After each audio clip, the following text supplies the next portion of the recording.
अलीगढ़ जनपद से बड़ी खबर। कल रात को आई तेज बारिश और आंधी के कारण अचलेश्वर मंदिर का एक हिस्सा अचल सरोवर में हुआ ध्वस्त।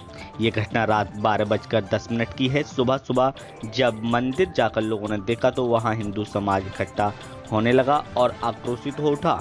आपको बता दें कि बराबर मंदिर के बराबर ही बजरंग दल का कार्यालय है। जैसे ही सूचना बजरंग दल के लोगों पर पहुंची तो बजरंग दल के तमाम कार्यकर्ता अचलेश्वर मंदिर के क्षेत्रग्रस्त होने पर आक्रोशित हुए।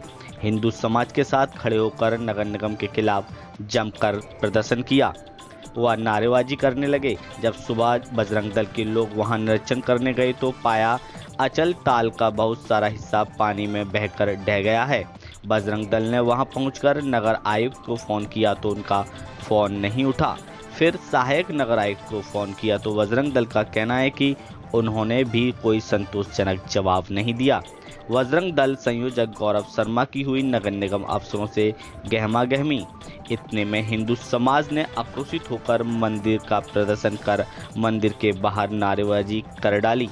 बजरंग दल का नगर निगम पर आरोप है कि बीम के लिए खुदाई के कारण गिरी दीवार खुदाई में सब झोलमाल चल रहा है, किसी को कोई परवाह नहीं।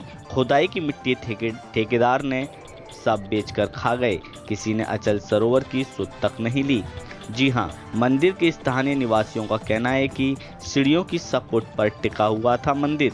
वहां से जेसीबी द्वारा सीढ़ियों को हटाने के कारण हुआ ये हादसा। मंदिर के पुजारी रजत गोस्वामी ने बताया कि घटना रात 12:10 की है। मंदिर में 4 सेवक हैं, हरि गोस्वामी, रजत गोस्वामी, हिमांशु गोस्वामी, राजू गोस्वामी के परिवार मंदिर में रहते हैं, जिसमें 2 परिवार मरने से बचे। उन्हें लगा कि लैंटर में से पानी निकल रहा है, तब अचानक वह उठे और वहां से हटे। इतने में मंदिर ढह गया। मंदिर के पुजारी अगर अपनी कुटिया बनवाना चाहते हैं तो कमेटी मेंबर बनने नहीं देते और उनकी कुटिया भी गिराव रखी है।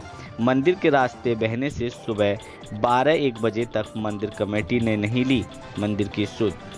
जब सुबह 1 बजे संयुक्त मंदिर कमेटी ने जब मंदिर में प्रवेश किया तो मंदिर में रहने वाले लोगों ने विरोध किया उनका। इस खबर की कवरेज के लिए चंद्रमोहन शर्मा के साथ प्रभारी रही सर की खास खबर अलीगढ़। नगर निगम तेरी कमीशन धार्मिक स्थलों कैंप में नहीं जाएंगे, नहीं जाएंगे।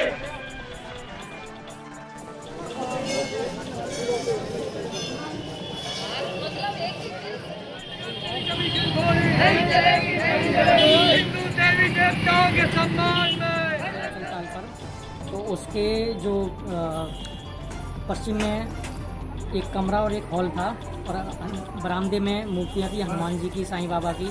तो रात में अत्यंत बारिश हुई, जिस तरह से आप देख रहे हैं, हल्की सी थोड़ी दरारें थी उसमें। तो बारिश का जो प्रकोप था उसके तहत वो सारा कुछ अचल में चला गया। तो कुछ लोग बता रहे हैं कि काफ़ी समय से उसमें दरारें भी आ रही हैं। कुछ लोग इसको स्मार्ट सिटी को जिम्मेदार मान रहे हैं कि यहाँ मट्टी की खुदाई हुई। तो इस विषय में मैं ये चाहता हूँ कि एक तो जल्द से उसका कार्य हो, क्योंकि प्राचीन अचलेश्वर महादेव का जो गर्भगृह है वो फिलहाल इस वक्त हम देख रहे हैं कि उसकी नींव खुदी हुई है, वो नींव हिली हुई है।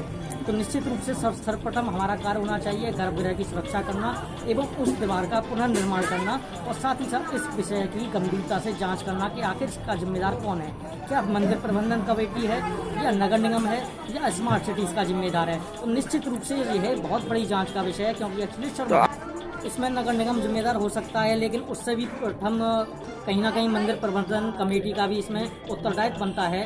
क्योंकि अगर हम किसी मंदिर की संस्था को संभालते हैं और उसमें कोई क्षति हो रही है, हमें दिख रहा है कि ये भविष्य में कोई बड़ा नुकसान कर सकती है और उसे हम अनदेखा कर रहे हैं, तो निश्चित रूप से प्रबंधन कमेटी भी कहीं ना कहीं इसमें जिम्मेदार है। बिल्कुल, ये घटना रात में हुई है, अगर दिन में होती तो निश्चित रूप से जनहानि की आशंका थी।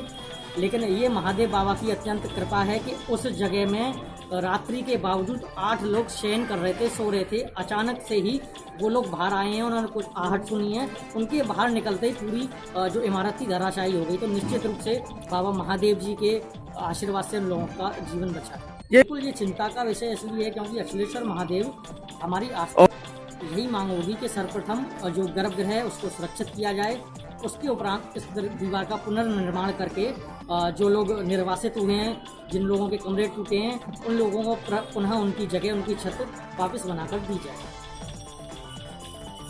से यहाँ पर अचल सरोवर धाम का सौंदर्यीकरण का कार्य यहाँ चल रहा है और जो भी कार्यदायी संस्था यहाँ की है वास्तव में बहुत ही कछुआ गति के साथ इस कार्य को आगे बढ़ा रही है। और सबसे बड़ी बात यहाँ पर यही है कि नगर निगम हो या प्रशासन हो या जो भी कार्यदायी संस्था है उन्होंने बिल्कुल भी दूरदर्शिता का पालन नहीं किया। उन्होंने ये नहीं दिखाई कि जब हम यहाँ से गंदगी निकाल रहे हैं, मिट्टी निकाल रहे हैं, तो उसके बराबर जो अचल सरोवर के बराबर में जितने भी धार्मिक हमारी संस्थाएं हैं, जितने भी हमारे पौराणिक मंदिर हैं, हम उनका साथ के साथ संरक्षण करते चलें। जब हम 10-10 फीट मिट्टी निकालेंगे, 8-8 फीट मिट्टी निकालेंगे, तो हर हालत में नीम दरकेगी। और वही हुआ रात को जब बारिश आई और अचलेश्वर महादेव का आप देखिए मंदिर का पीछे, मेरे पीछे पूरी की पूरी दीवार के साथ पूरी दीवार एक साथ बह गई। साथ में वहाँ पर हनुमान जी की बहुत बड़ी मूर्ति थी। तो नगर निगम या प्रशासन का इसमें अनदेखी कह सकते हैं, क्या कह रहे हैं? यहाँ के जो भी इंजीनियर्स हैं, जो भी इस संस्था के कार्य करने वाले हैं, साथ में नगर निगम है, प्रशासन है, इन सबसे काफ़ी बड़ी चूक हुई। उन्होंने इसको अनदेखा किया कि हम यहाँ से मिट्टी तो निकाल रहे हैं, लेकिन जो संरक्षण का काम है इन मंदिरों का उन्होंने बिल्कुल नहीं किया। और हिंदू धर्म के ये पुराने मंदिर हैं, पौराणिक मान्यता है, धार्मिक मान्यता है। जब ऐसा कोई काम होगा तो सबको दिक्कत होगी ही और रोज व्याप्त होगा ही। देखिए, राजनीति की बात मैं ज़्यादा नहीं कहता, मैं तो आम जनता की तरह बात करता हूँ।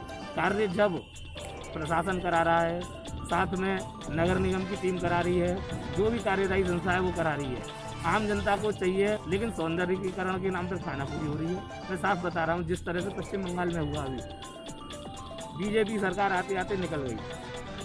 लेकिन अगर क्या अगली बार ऐसा ही कुछ हुआ कि योगी जी सरकार आते आते निकल गई, किसी भी कारण से सपा की सरकार आ गई, तो अखिलेश यादव इस पूरे प्रोजेक्ट को यहीं के यहीं छोड़ देंगे और इसकी दुर्गति आपके सामने है, क्या होने वाला है।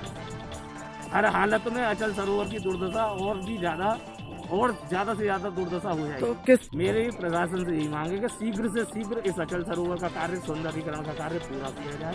साथ में हमारे जितने भी धार्मिक पौराणिक मंदिर हैं उनको पूरी तरह से पुरातत्व विभाग की तरह संभाल कर संरक्षित करते हुए इस काम को किया जाए। हमारी जितने भी धार्मिक मंदिर हैं, कहीं ऐसा ना हो कि इसी तरह से और भी मंदिरों पर आ जाए।